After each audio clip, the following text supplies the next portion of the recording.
Kelakuan siapa nih? Yes, siapa lagi kalau bukan kelakuan manusia. Permasalahan sampah ini di laut banyak banget terjadi di negara-negara di dunia ini. Tapi kita nggak usah jauh-jauh deh ngebahas tentang negara orang. Kita bahas aja apa yang ada di Indonesia gitu kan.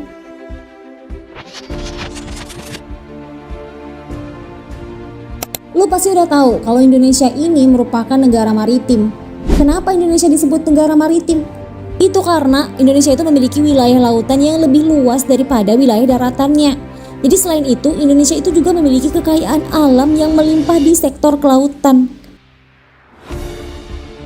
Indonesia adalah negara kepulauan terbesar di dunia. Kekayaan laut kita melimpah. Kita memiliki lebih dari 8.500 spesies biota laut dengan beragam jenis ikan, udang, terumbu karang, rumput laut, dan lain. Tapi sayangnya kita sebagai manusia ya susah banget gitu buat menyadari akan perilaku buruknya gitu loh. Ya padahal manusia udah dikasih akal sempurna banget cuy. Cuman ya ngerasa enteng aja gitu.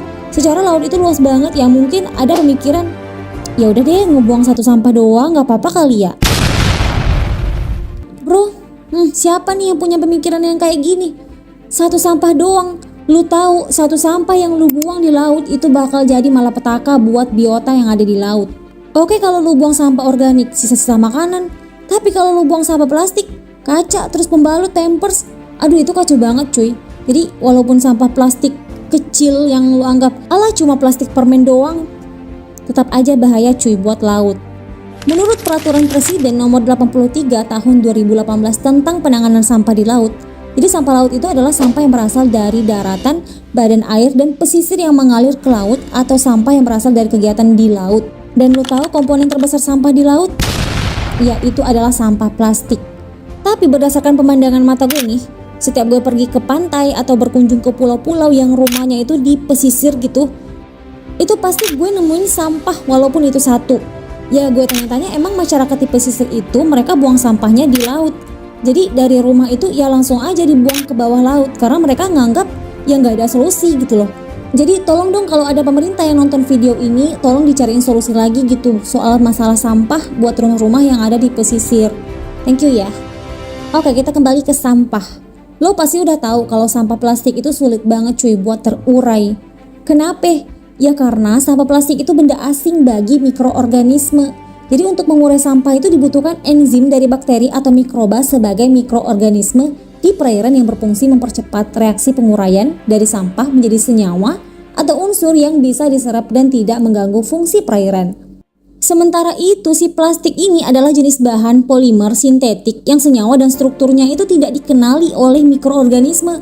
Jadi mikroorganisme ini sulit banget buat mengurai plastik karena dia tidak memiliki enzim yang cocok untuk mengurainya. Sebenarnya kemungkinan akan terurai itu ada, tapi membutuhkan waktu yang sangat lama gitu. Ya mungkin satu item plastik aja membutuhkan waktu penguraian dalam ratusan atau ribuan hingga jutaan hari. Lama banget kan terurainya. Itu kalau terurai, kalau enggak dia akan abadi itu di laut. Terus apa hubungannya dengan biota laut?